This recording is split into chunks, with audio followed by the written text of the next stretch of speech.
everyone. Thank you for watching this special live 1-hour edition of CCN Crown City News. Your news, your neighborhood. I'm Sunita Joshua Madison.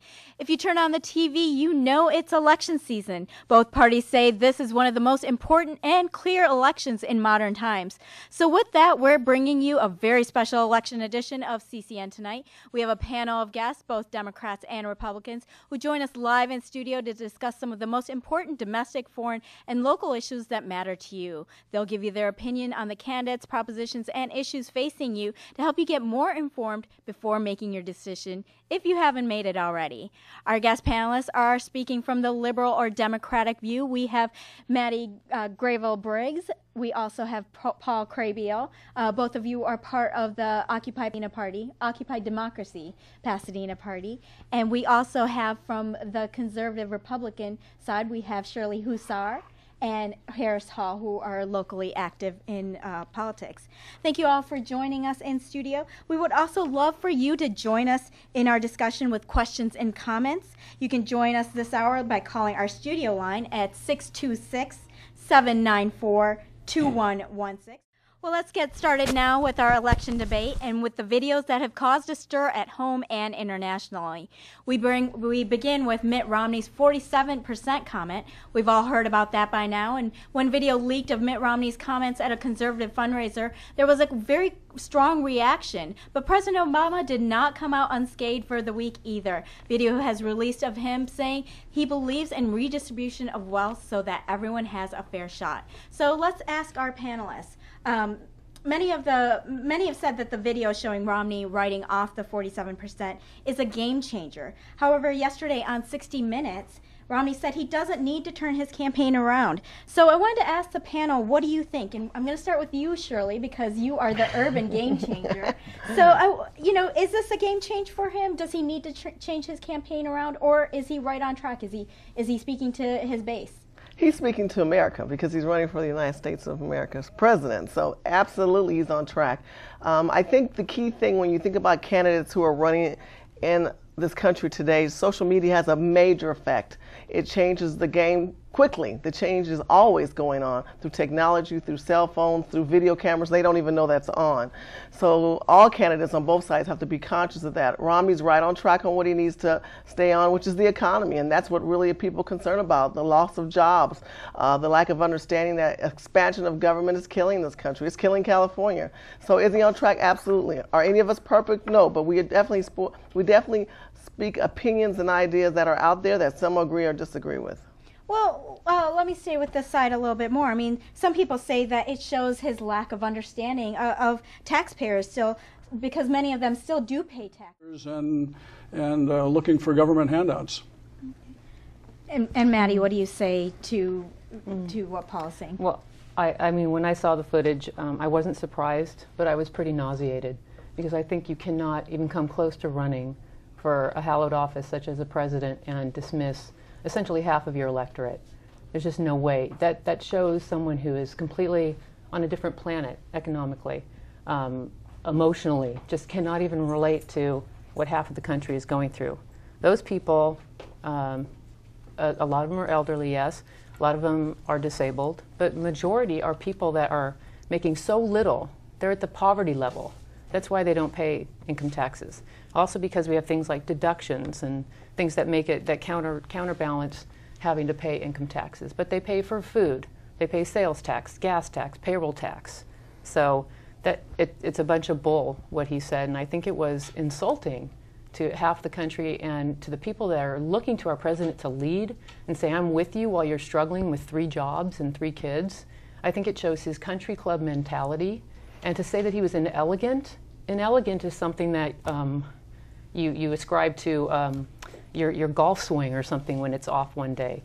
Inelegant, it was callous, it was clumsy, and it was ignorant. Now, speaking of that same video, they're saying that 2 minutes of the video have been cut out, and Romney during those 2 minutes was talking about that the problem is with our debt is that the Fed keeps buying it out.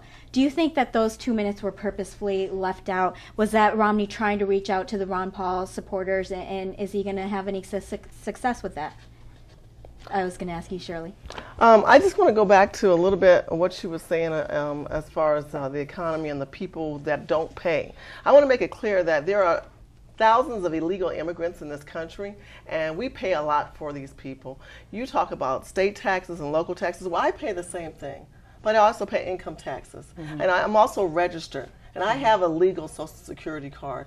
And I understand people may not like the fact that he said 47%, but there are a lot of people living in the country right now off the government. We're paying for all these people. And I get appalled that we continue to pay these people and they want some kind of out. They have their excuse. They have their SAP stories and their SOD stories. We all have stories. But you know what? As Republicans, we believe that we have to be fiscal responsible, not in the expansion of government or government programs. And as we continue to grow in this city, and especially in the state of California, it is clear that we can see we are expanding inner city programs that continue to pay for everybody. And you cannot pay for everybody. And if you do, how is that money going to come when you continue to not even build big businesses or even small businesses in this state? So when we talk about Romney and the video, and he's talking about the people that don't pay taxes, those taxes that are not coming as revenue are not paying for these programs. They're just not. But are those 47%, are there voters and you in continue that? to say seniors. This is not about just seniors. This is about people as abroad, from illegal immigrants to legal immigrants to Americans who are not even registered to vote, to Americans who don't even want to be on the charts. I think we But have if he's also talking multiple about- issues here, multiple issues, and you're really getting far off track. So I think we should pull it back. And if we're going to address the broader economy, I think we should. Well, yeah, I mean, Yes, but then you're talking about my rebuttal to your kind of offshoot of a question. I think we should stay on focus. Well, I'm glad you think that way. I disagree with you. I still stand on the point that as a responsible person in America, we continue to pay for everyone, and we cannot continue to pay for these But programs. do you happening at think, all. I mean, he Of was the talking percentage. about 47%, those are 47% that are going to vote for Obama. You brought up illegal immigrants. Are those voters? It remains to be seen. Well, I mean, yes, there have been a number of states that have introduced voting rights acts and voter identification acts. But, when those are brought up, you see studies show that there isn't a lot of voter fraud. I understand that, but you also have a president that's going to waive them, having them to have rights to be in this country free and clear. So clearly he looks at those numbers. It is very clear that Obama knows that those numbers are factors in this race, and that if he was able to make them all legal, those people could vote in his best interest. I think there's one issue, which is there's no side that has a monopoly on compassion. So it's not as though Romney's uncompassionate and Obama is so compassionate. Something like a quarter of the disability claims are fraudulent. 60 Minutes says there's $60 billion in waste, fraud, and abuse in the Medicare program. Food stamps has doubled. There's videos on YouTube about how to scam the food stamp program. And we are going to be closing out soon. Yeah, I cover corporations for a living, and I can tell you the corporations are following the tax laws that are on the books. So they're not doing anything shifty. Frequently what happens is companies are making money in foreign countries where the profits stay in those foreign countries.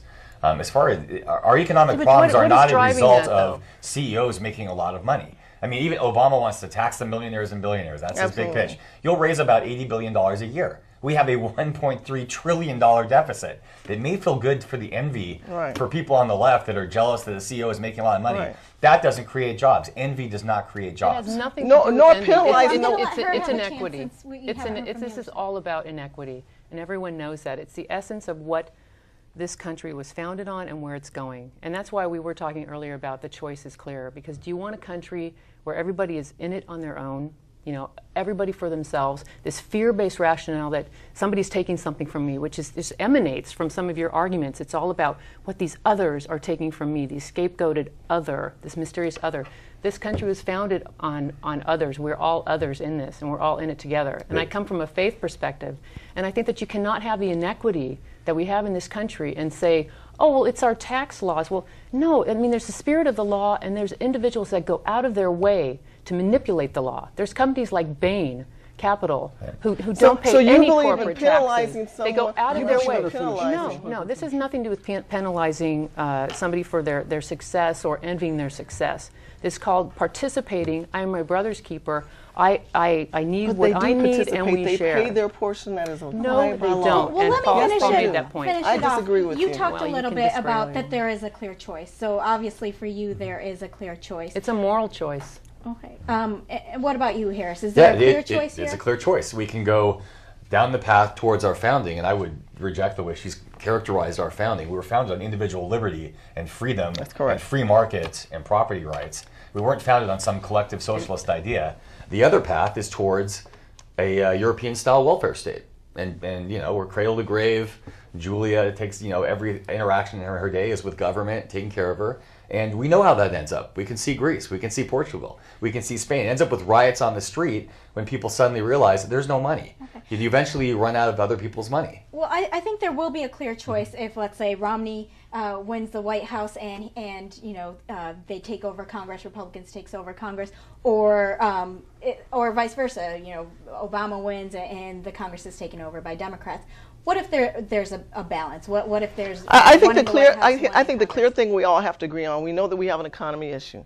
We also know that we have lack of jobs. We also know that we have problems in the Middle East as well as at home. And if we do not take care of home, if we cannot make both sides work in the best interest of the people, then we fail. We've got to work on both sides of the aisle to get it across. But with Romney is focusing on the economy. He is focusing on jobs. We're not talking about like the DNC that continue to talk about expansion of government, that continue to talk about taking God out of certain liberties that are out there. You know, I'm a believer. I didn't cut you off. You continue to think that you're the only Christian on this panel, and there are those of us here are believers as well. And we believe in a different factor that you do. Well, I'm not expanding government. I'm talking about people being responsible for people and not attacking someone just because they're wealthy. You want to get more out of them and you want to complain against them and go after them because they were smart enough to think a little bit better out of the box than most people. Okay? I realize there's corruption in corporations that are understanding the way they think capitalism is, but we believe in small government and small businesses, and that's going to change this country. Yeah, there's a commingling of, if you care and you believe in the community, that has to be done through government. We've had private charities function very effectively in this country for 250 years. Not everything has to be done through the government. There is a role for the private sector. And especially with social media. Yeah. Social media with Facebook, Twitter, and LinkedIn, they can find any of us on there if you're very active in that. A lot of people operating businesses out of their home. Okay. And we've never had that before. Wealth that allows you to interact with people from other countries as well. And Paul, what do you think the balance is between, you know...